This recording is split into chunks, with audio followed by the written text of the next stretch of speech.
In 1958, Matthew Messelson and Frank Stahl carried out an experiment that first demonstrated how DNA replication occurs. In this video, we'll analyse their results to see how they support that DNA replication occurs semi-conservatively. By that time, the structure of DNA was of course known, and Messelson and Stahl took advantage of the fact that DNA contains nitrogen in all of its 4 different nitrogenous bases: adenine, thymine, cytosine, and guanine. So what they did was grow bacteria in a medium containing a heavy isotope of nitrogen, that's nitrogen 15, and that's compared to nitrogen 14, which is a lighter isotope of nitrogen. So after growing the bacteria in nitrogen 15 for many generations, that meant that the DNA in the bacteria was almost entirely composed of nitrogen 15.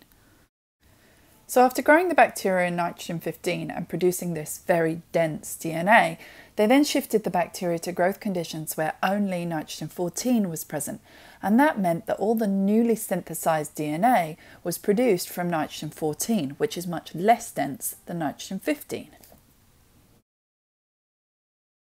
So we can simulate Messelson and Stahl's experiment using genecube.org, and you can see here at the beginning of that simulation that this first generation represents the bacteria that were grown only in nitrogen 15. So if we place the DNA from that bacteria into the cesium chloride density gradient in the test tube, you can note where the DNA sinks to when you know that it's only composed of nitrogen 15.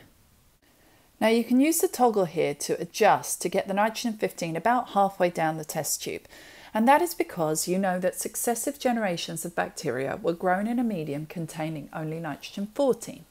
And since nitrogen 14 is less dense, it will not sink as far down into the test tube as the nitrogen 15.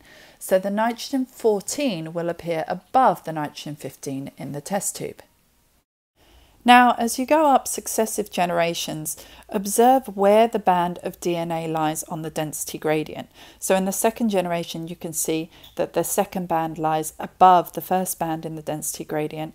And then if you go to the third generation, notice that now instead of just having one band, we in fact have 2 bands.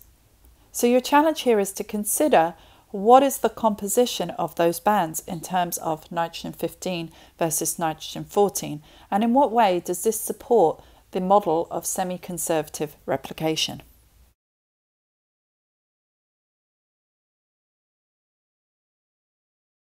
So let's first take a look at the controls that we can compare against. You can see clearly here that bacteria grown only in nitrogen 15 produces DNA with this heavier, more dense isotope that sinks further down in the density gradient within the test tube than does DNA that was produced solely from nitrogen 14. Now remember that the bacteria that Messelson and Stahl started off with had been grown only in nitrogen 15, and therefore all of the DNA was composed of nitrogen 15. The bacteria were then transferred to nitrogen 14, and if the semi-conservative model is supported, that would mean that 100% of the daughter strands were composed of both nitrogen 14 and nitrogen 15. However, if you then continue the semi-conservative model into the second generation, you find then that half of the daughter strands are composed of only nitrogen 14 and the other half of the daughter strands are composed of nitrogen 14 and nitrogen 15. So therefore, the overall outcome if the semi-conservative model is to be supported would be that the first generation has only one band composed of nitrogen 14 and nitrogen 15, but that the second generation has 2 bands, one only of nitrogen 14 and the other nitrogen 14 and nitrogen 15. However, compare this to the conservative model, which was another model of DNA replication which was proposed at the time. We know that Messelson and Stahl grew the bacteria initially only in nitrogen 15. So here you have the one band 100% composed of only nitrogen 15 to start with. But if the conservative model were the mode of replication, that would mean that in the first generation you would have one of the daughter strands solely composed of nitrogen 15 and the other daughter strand solely composed of nitrogen 14. Following through the conservative model, in the second generation you would have 75% of the daughter strands only made of nitrogen 14 and 25% only made of nitrogen 15. So the overall outcome, if the conservative model was supported, would be that the first generation and the second generation would actually have two bands, one of nitrogen-15 only and one of nitrogen-14 only. So let's take a look at the semi-conservative and conservative models side by side. We know from the simulator earlier of Messelson and Stahl's experiment that the first generation produced only one band. That band was composed of both nitrogen-14 and nitrogen-15. Now, if the conservative model were to be supported, that first generation would have actually produced two bands as opposed to the one band produced by the semi-conservative model. When we take a look at the second generation, we know from Messelson and Stahl's experiment and from the simulator earlier that the second generation produced two bands, one of nitrogen-14 only and the other one was nitrogen-14 and nitrogen-15. Now the nitrogen-14 and nitrogen-15 sank in the density gradient, but not as far as nitrogen-15 only.